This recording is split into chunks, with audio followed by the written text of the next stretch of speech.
leitura bíblica, Romanos 14, verso 9, Hebreus 9, 15, responsivamente. Porque foi para isto que morreu Cristo e ressuscitou e tornou a viver para ser Senhor, tanto dos mortos como dos vivos. E por isso é que agora o Novo Testamento, para que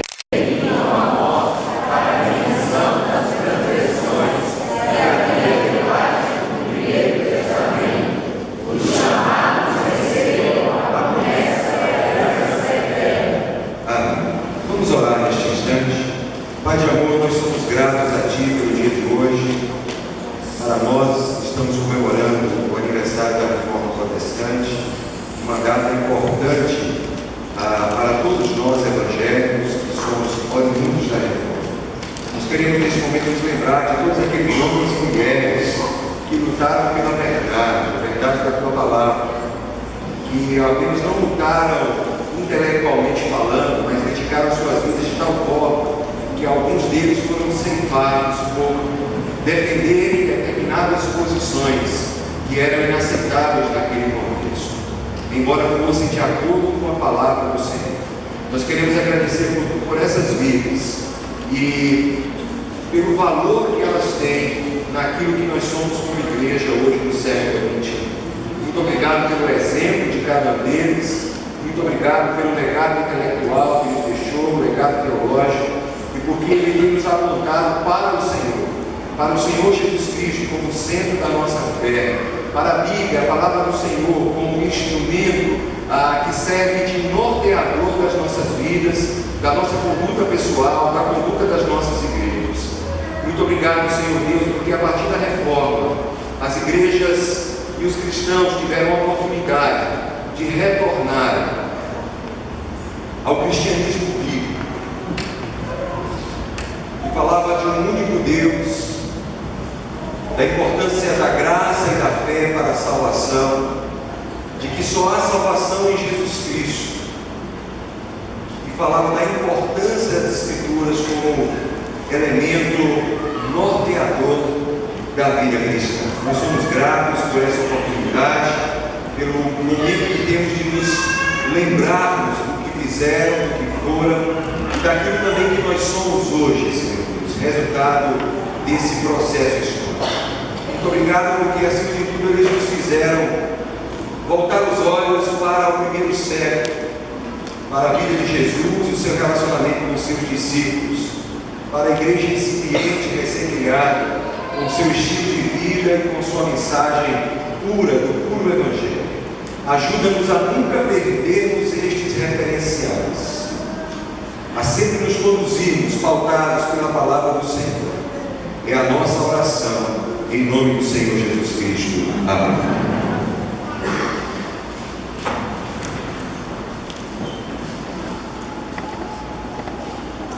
Convido os irmãos a lerem suas Bíblias, a lerem suas Bíblias no Data Show, em João 8, 2, o mesmo texto que nós lemos hoje pela manhã. Hoje pela manhã nós fizemos uma reflexão, trouxemos uma aula, na verdade, no escolão, sobre a história da igreja antes da reforma. Falamos sobre o surgimento do cristianismo, a união da igreja com o Estado romano, a decadência espiritual, moral da igreja na Idade Média, e apontamos naquele contexto para a necessidade da reforma protestante.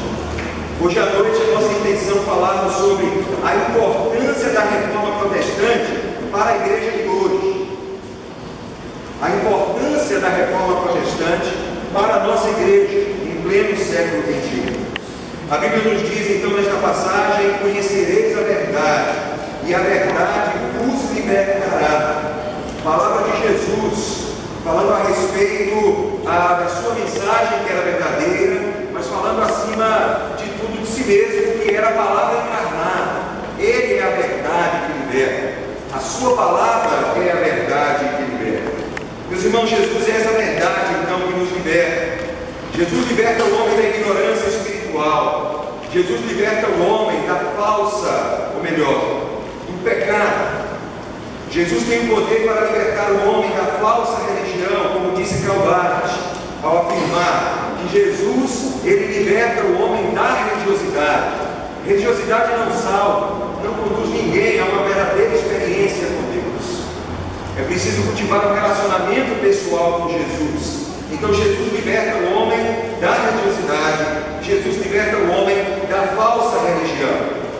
Essa semana nós vamos completar 496 anos da Reforma Protestante, no dia 31 de outubro de 1517. É a data inicial, o marco inicial da Reforma, iniciada naquele contexto por Lutero, seguida por Calvino, Melanchthon, John Knox e tantos outros reformadores. Uma reforma que foi necessária, como vimos hoje pela manhã. A situação da igreja na época era caótica. A igreja vivia em grande tradicionalismo. A experiência litúrgica era ritualista, muitas vezes sem nenhuma manifestação de uma verdadeira espiritualidade. A vida cristã estava permeada de superstições, inúmeras eram as superstições que existiam no final da Idade Média a respeito da vida cristã.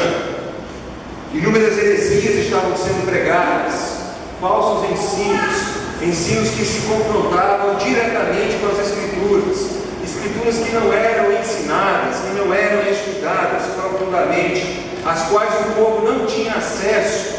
Por isso o povo era facilmente enganado. Contexto marcado pela venda do perdão e pela venda da salvação. Muitos foram iludidos por essa ideia. Igreja marcada pela imoralidade das pessoas em geral, imoralidade do clero, da liderança da igreja. Igreja que vinha buscando a cada dia a sua ascensão política, a sua influência política dentro da sociedade, e não sua influência moral, sua influência espiritual sobre a sociedade. Ela estava em busca de poder político e poder econômico. Vimos assim um afastamento do cristianismo, daquele contexto do final do século XV, durante toda a Idade Média até o final do século XV, daquele cristianismo inicial pregado por Jesus, ensinado pelos apóstolos. A igreja se afastou de Cristo, a igreja se afastou do Evangelho, embora levasse o nome de igreja cristã. Havia muita manipulação da fé ingênua das pessoas. O contexto da reforma era de profunda decadência em todos estes sentidos. Poderíamos citar aqui um exemplo, vários exemplos sobre cada uma dessas questões, mas são muitas as questões que nós iremos trabalhar aqui. Diante de toda essa decadência da igreja, desde o século XII, foram várias tentativas de reformar a igreja, como vimos hoje pela manhã. Durante 300 anos, pessoas, instituições tentaram mudar a realidade da igreja. Os franciscanos tentaram essa experiência, os albigenses, os valdenses, os lollardos, os taboritas, todos estes movimentos e os seus líderes tentaram mudar a estrutura da igreja, mas estas tentativas elas foram ineficazes, ineficientes em cada um dos contextos onde aconteceram. Até que líderes como Lutero, Calvino, John Knox, Zwingli, von Markgrave, Melanchthon, Menno Simons, John Smith, Thomas Helwys, John Wesley e tantos outros, e aqueles que não eram líderes, mas que fizeram parte deste movimento de transformação da igreja, eles conseguiram então reformar a igreja no século XVI, reaproximá-la do cristianismo bíblico, reaproximá-la dos ensinos de Jesus. Eles voltaram ao genuíno evangelho pregado pelo Senhor Jesus Cristo. Meus irmãos, a igreja medieval, ou melhor, a igreja de hoje, ela tem sido em alguns pontos semelhante à igreja medieval. Praticamente 500 anos após a reforma, nós continuamos a ver práticas que eram comuns no contexto da reforma. E o pior de tudo, que aquela antiga instituição da qual nós saímos permanece cometendo os mesmos erros. Mas pior ainda do que isso, é que as novas instituições reformadas têm entrado num processo de decadência e muitas delas estão retornando ao modelo de cristianismo pré-reformado. A fé novamente tem sido mercantilizada, tem sido um produto vendido por muitas igrejas, por muitos pastores. Venda de curas, venda de milagres, venda de objetos da fé. Novamente as pessoas começaram a ser manipuladas, em grande parte porque as próprias pessoas estão se dando ao direito de serem manipuladas, porque não estão levando a sério a leitura das Escrituras, não estudam a Bíblia. Quem não estuda a Bíblia é facilmente manipulado.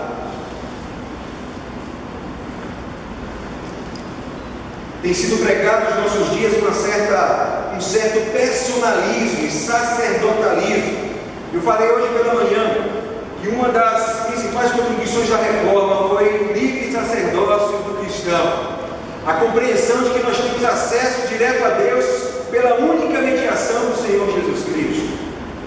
E nós falamos que a base teológica disso é exatamente naquele momento em que Jesus morre, o véu do templo se rasga, e o Santo dos Santos, que era o lugar que somente o sacerdote entrava, passa a ser um lugar onde qualquer um cristão pode entrar pela fé em Jesus Cristo. Nós não precisamos mais de sacerdotes, nós não precisamos de quem nos diga a verdade, porque a verdade está na palavra de Deus e cada um de nós pode conhecê-la se estudar. Nós não precisamos de quem faça orações por nós, por terem orações mais poderosas do que as nossas, porque a oração de um justo pode muito em seus efeitos. Mas a igreja dos nossos dias tem voltado a se deixar levar pelo personalismo de alguns pastores que se consideram melhores do que os demais homens, pelo sacerdotalismo, neo-sacerdotalismo, e pela ideia de infalibilidade da liderança, de que líder não falha, de que líder não peca, que é um grande equívoco.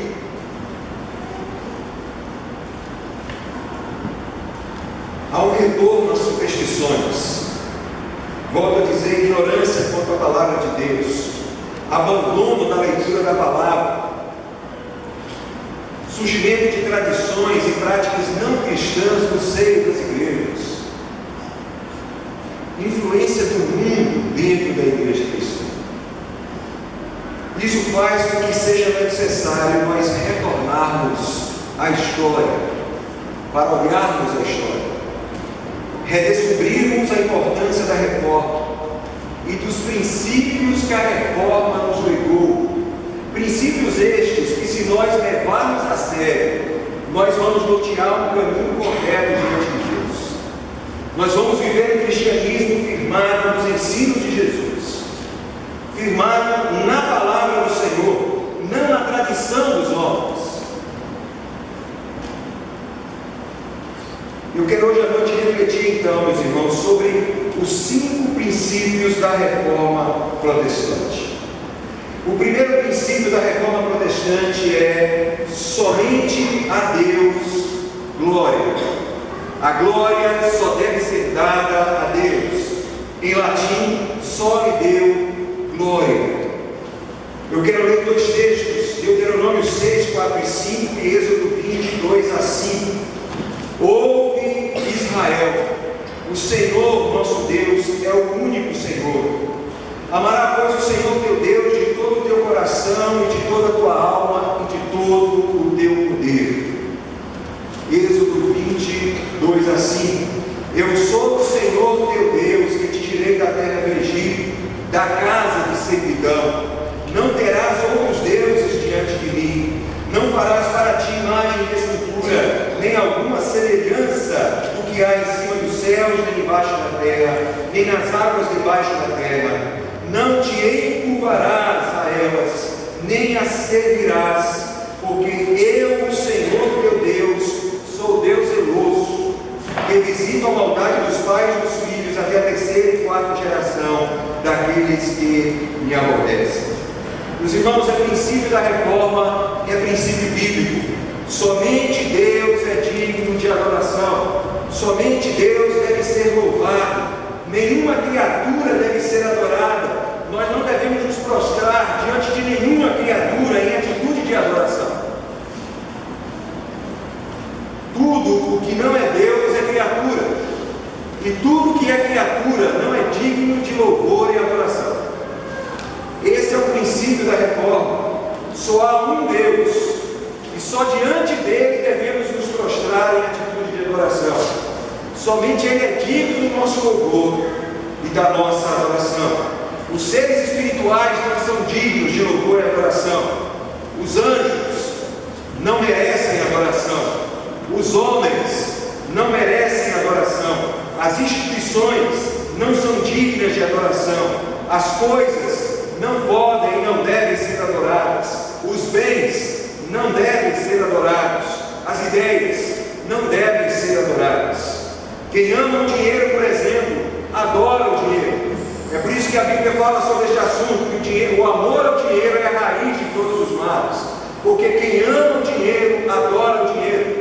Jesus falou sobre isso, quando disse que não se pode servir a dois senhores, ou você vai escandalizar um, vai aborrecer um, aborrecer o outro. E ele está falando isso no contexto das riquezas. Não se pode adorar a riqueza e adorar ao Senhor. Portanto, quem é profundamente capitalista é um idólatra. Mas quem é profundamente socialista também é um idólatra. Porque também nós não devemos adorar o Estado. Nós não podemos colocar o Estado no lugar de Deus na nossa vida. O Estado no lugar de incondicional na vida do ser humano. E os socialistas fizeram isso. Se dedicaram ao Estado como se esse Estado fosse incondicional. A última realidade a ser buscada. Socialistas radicais também são idólatras. Deus precisa estar em primeiro lugar na vida do cristão.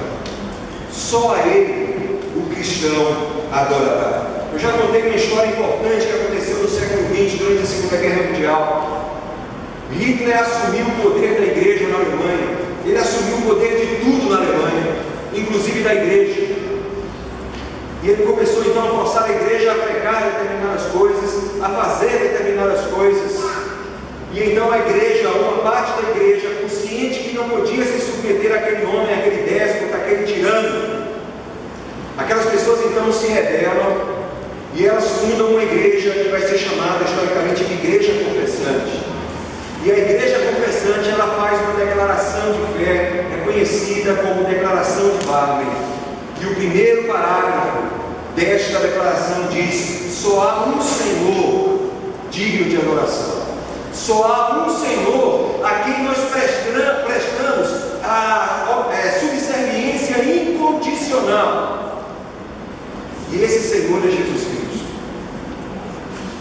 Essa igreja passou então a ser duramente perseguida por Hitler e pelo nazismo durante a Segunda Guerra Mundial. Meus irmãos, nós não devemos adorar pessoas ou instituições, por melhor que essas pessoas sejam. Cuidado com o personalismo dos nossos dias. Líderes que querem mais do que uma admiração, que estão em busca de adoração dos seus seguidores. Cuidado com a visão ministerial que exige submissão incondicional. Submissão incondicional somente a Deus. Cuidado com o Estado na medida em que se torna totalitário e exige de nós sujeição irrestrita e muitas vezes contrário aos princípios de Deus, à palavra de Deus e ao próprio Deus.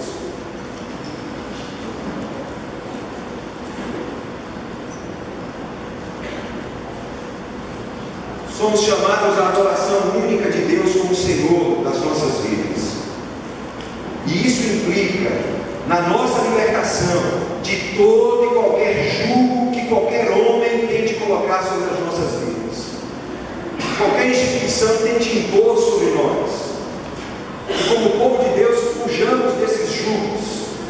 E que nós possamos estar alertas quanto ao que vem no nosso futuro. Adoremos, portanto, somente a Deus. Em segundo lugar, o segundo princípio é somente a graça. Em latim, sola gratia. Efésios 2, 8 e 9. Porque pela graça sois salvos por meio da fé. E isto não vem de vós, é dom de Deus. Não vem das obras para que ninguém se glorie. O Novo Testamento está muito claro e evidente quando nos afirma que o homem é salvo pela graça de Deus. Graça, na Bíblia, no Novo Testamento, é dom imerecido. Ser agraciado é receber algo que não se merece. E Deus nos deu algo que não merecemos, que é a salvação. A graça é a manifestação do amor e do cuidado de Deus por nós. O homem, meus irmãos, não pode ser salvo pelo cumprimento da lei, até porque não consegue cumprir a lei cabalmente, totalmente. Ele acaba tropeçando sempre em alguns mandamentos. O homem não é salvo pelo cumprimento de ritos. Muitas pessoas tentam, através dos sacrifícios, por exemplo, aplacar a ira da divindade. O homem não é salvo pelas boas obras. Por melhor que sejam as nossas obras, não somos salvos por elas. E a Bíblia diz isso claramente: nós não somos salvos pelas obras, para que ninguém se glorie das suas ações, daquilo que é. É por isso que a salvação é dada de graça, uma graça que não foi de graça para Deus. É importante a gente reconhecer isso.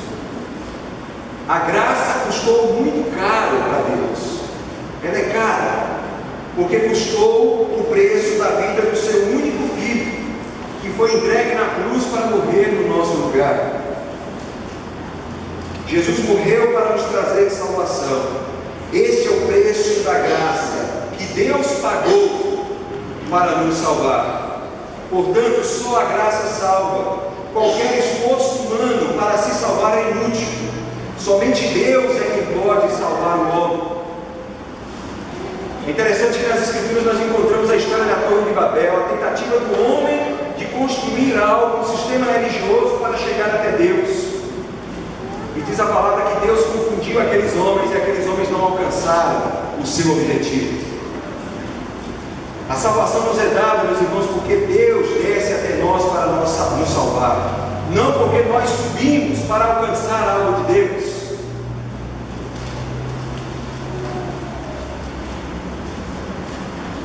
É preciso ter cuidado com a graça barata, como disse o teólogo Romulo. A graça que nós acreditamos, mas que não nos leva à obediência e à sujeição a Deus. A graça que nós acreditamos, mas que não é capaz de transformar as nossas vidas. A graça que nós dizemos que nos alcançou, mas que não é capaz de nos conduzir ao discipulado e ao seguimento de Jesus. Essa é a graça barata. Uma falsa graça, que não é o sentimento da expressão da graça que se manifestou salvadora em Cristo Jesus. Não há esforço humano possível de conseguir ao homem, de conceder ao homem a salvação. O homem é salvo pela graça de Deus. Em terceiro lugar, somente a fé. Este é o terceiro princípio. Somente a fé, em latim, sola fide. Porque pela graça sois salvos por meio da fé, diz o texto. E isto não vem de vós, é dom de Deus, não vem das obras, para que ninguém se glorie. Meus irmãos, o homem só é salvo pela graça, por meio da fé. A graça é a ação de Deus em nosso favor. Deus agiu com graça quando enviou Jesus. Quando Jesus se encarnou, Ele veio na forma de servo e viveu neste mundo. Ele pregou o Evangelho, Ele curou, Ele libertou, Ele anunciou o reino. Quando Ele foi à cruz e entregou sua vida, isso é manifestação de graça. Quando Ele derrama o seu sangue na cruz por nós, isso é manifestação de graça. Quando Ele morreu por nós e foi ressuscitado por Deus, isso é a graça de Deus. Deus nos fala ao coração através dessa graça. Mas a resposta humana a esta graça se chama fé. Fé é o ato de crer nestas coisas. É a nossa reação ao conhecimento da palavra de Deus. A Bíblia diz que a fé vem pelo ouvir e ouvir a palavra de Deus. Quando a palavra de Deus é anunciada, aquele que tem um coração aberto para Deus responde com fé, crendo na palavra do Senhor, crendo na mensagem de salvação. Fé, portanto, é resposta ao ato de graça, ao ato salvífico de Deus. E nós cremos na palavra de Deus, nós cremos que Jesus Cristo é o Salvador. Em Hebreus capítulo 1, verso 1, nós temos um conceito de fé. Ora, a fé é o firme fundamento das coisas que se esperam e a prova das coisas que se não veem. Fé é a certeza daquilo olhos não veem, daquilo que não existe de forma efetiva, mas que nós sabemos que pela vontade de Deus existirá, acontecerá, será realizado. O teólogo alemão Coutinho diz que fé é o ato de ser possuído pelo incondicional, ou seja, ter uma certeza absoluta, mesmo que não haja evidências concretas, materiais disso. Você olha e não vê nada, mas você sabe que acontecerá, porque Deus disse que acontecerá, porque é promessa de Deus, e Deus vela sobre a sua palavra para cumprir. A Bíblia nos diz que Deus nos chama a viver pela fé. O justo viverá pela fé. O homem só é salvo se crer. Se ele não crer, meus irmãos, ele já está condenado. Você tem dúvida disso? João 3,18: quem crê em Jesus não é condenado, mas quem não crê em Jesus já está condenado, porquanto não crê no unigênito, no nome do unigênito Filho de Deus. É a palavra de Deus quem diz. Lembre-se, meu irmão, a morte de Jesus é suficiente para salvar todos os homens, é a manifestação da graça de Deus, mas ela é eficiente para salvar somente os que creem, ou seja, os que possuem fé, de que Deus mandou Jesus para nos salvar. Somente a graça por meio da fé é capaz de salvar o homem. Em quarto lugar, o quarto princípio da reforma: somente Cristo, solos Cristos. 1 Timóteo 2,5: porque há um só Deus e um só mediador entre Deus e os homens, Jesus Cristo, homem. Só há um único mediador entre Deus e os homens, e este mediador se chama Jesus Cristo. A Bíblia diz que somente Jesus salva, somente Ele é mediador da nova aliança. Não há outro mediador. Jesus é suficiente para nos salvar completamente da nossa condição de pecadores. Mas é interessante que as pessoas vivem criando outros mediadores, as instituições vivem criando outros sistemas de mediação. Jesus é suficiente para salvar. Crer em Jesus é suficiente para salvar o homem da sua condição. Maria, portanto, não é mediadora. Somente Jesus é mediador, a palavra diz. Os santos não são mediadores, porque a Bíblia diz que só há um único mediador entre Deus e os homens. A igreja não é mediadora, porque só Jesus é mediador. Os sacramentos não são mediadores. Jesus, a fé na pessoa de Jesus e na sua morte e ressurreição é suficiente para nos salvar. Líderes como eu não somos mediadores, não temos poder para salvar nenhum de vocês. Só Jesus salva. A reforma fala, portanto, meus irmãos, do sacerdócio universal do crente. O véu foi rasgado, temos acesso a Deus através de Jesus. Portanto, não há necessidade de outro mediador. Se você tem ouvido qualquer mensagem na televisão, em outra igreja que você já foi, que fala de outro mediador, isso é mentira, isso é engano. Não há necessidade de outro mediador. Aliás, cuidado com quem se coloca entre você e Deus. Não é preciso que haja ninguém entre você e Deus, a não ser o Senhor Jesus. Só Jesus é suficiente para nos levar até a presença de Deus. Ele mesmo disse isso: eu sou o caminho. Perguntaram: como é que nós fazemos para encontrar com o Senhor, encontrar com o Pai? Ele disse: eu sou o caminho. Só Jesus é o caminho que leva a Deus. Em quinto e último lugar, o quinto princípio: somente as Escrituras. Sola Escritura. João 5,39: examinais as Escrituras, porque vós cuidais ter nelas a vida eterna, e são elas que de mim testificam. As Escrituras testificam de Jesus. Salmo 119, 105: lâmpada para os meus pés é a tua palavra, e luz luz para o meu caminho. 2 Timóteo 3,16: toda a escritura divinamente inspirada é proveitosa para ensinar, para redarguir, para corrigir, para instruir em justiça, para que o homem de Deus seja perfeito e perfeitamente instruído para toda boa obra.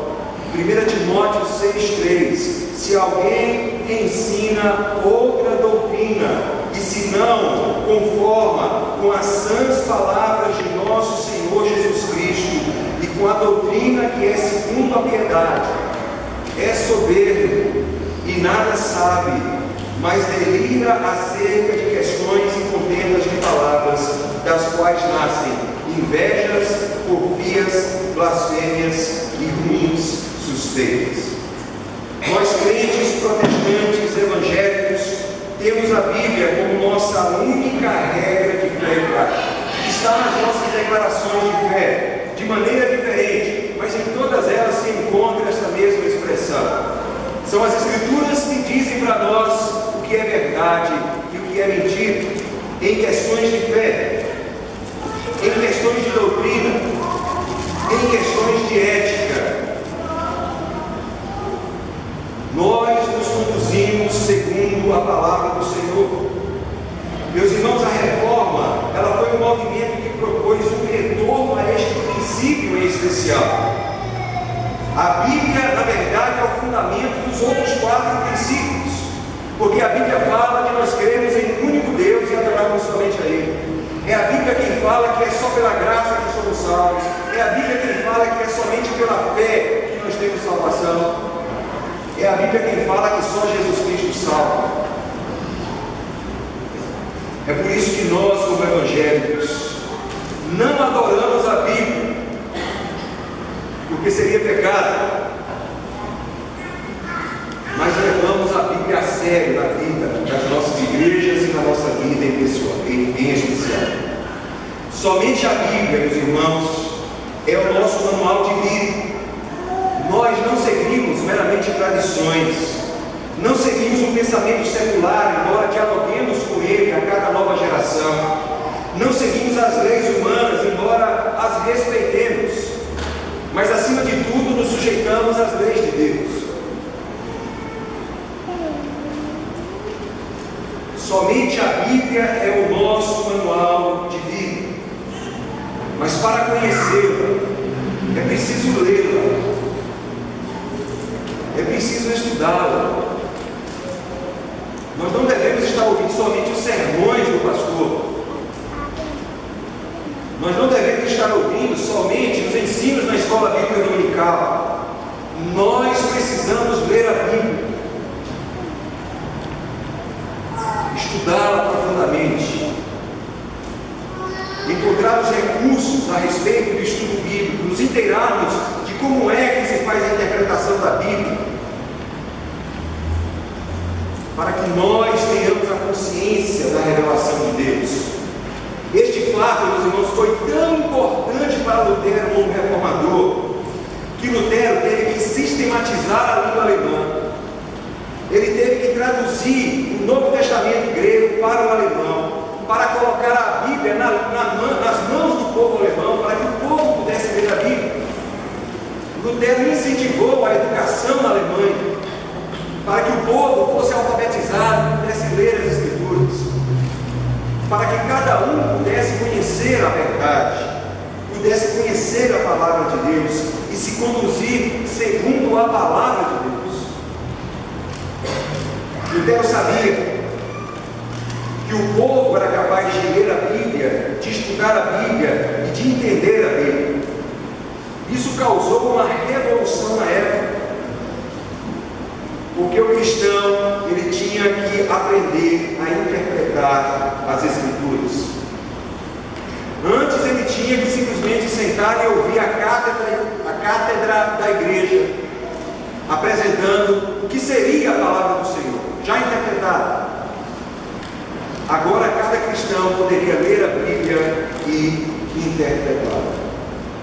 Agora cada cristão, a partir da reforma, passa a ter acesso a ouvir a voz de Deus no seu coração, através da palavra do Senhor. Lutero ensinou, meus irmãos, que a Bíblia deveria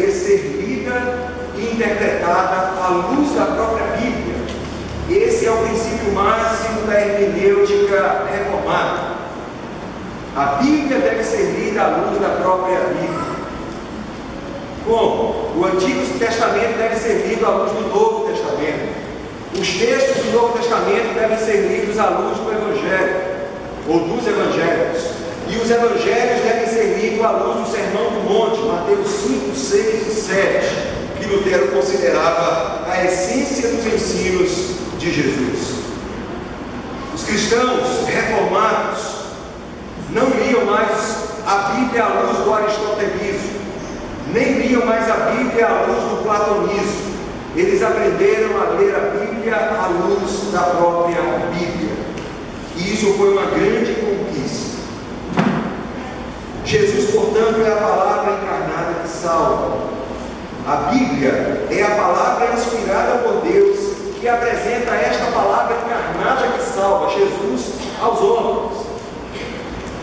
Se as pessoas querem conhecer Jesus, a palavra encarnada que salva, elas precisam conhecer a palavra inspirada de Deus, a palavra escrita, as Escrituras. Elas precisam estudar, examinar as Escrituras e encontrar o que está nas Escrituras a respeito de Jesus. Ninguém será enganado, ninguém será manipulado se agir assim, de acordo com a sua consciência diante de Deus.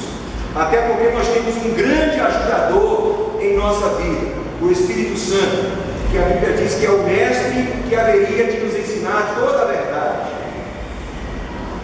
Ilumina a nossa mente para entendermos as Escrituras.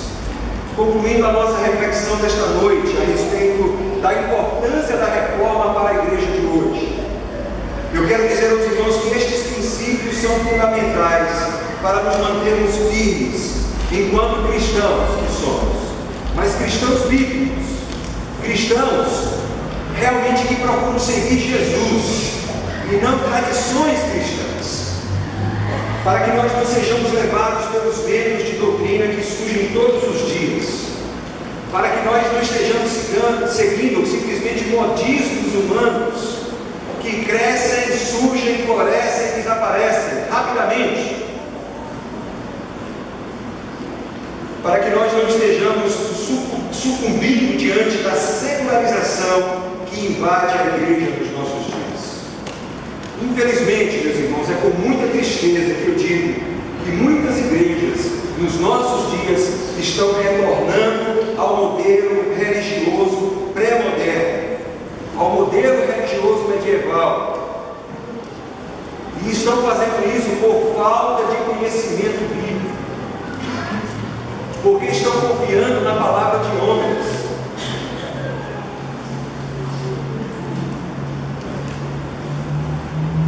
Igrejas que estão ensinando crendices e superstições, que estão vendendo a fé. Lutero bateu com tanta veemência a questão da venda da fé, e as pessoas estão se sujeitando novamente a isso. Igrejas onde há personalismo, líderes inquestionáveis, que precisam ser seguidos e que não apontam para Jesus Cristo. Pior do que isso, nós encontramos igrejas nos nossos dias que estão retornando a um modelo religioso pré-cristão. Igrejas que estão retornando a práticas judaicas. Não são cristãs, elas estão retornando a antes de Cristo em suas práticas religiosas, seguindo rituais judaicos, festas judaicas, compreensões da Bíblia segundo o judaísmo.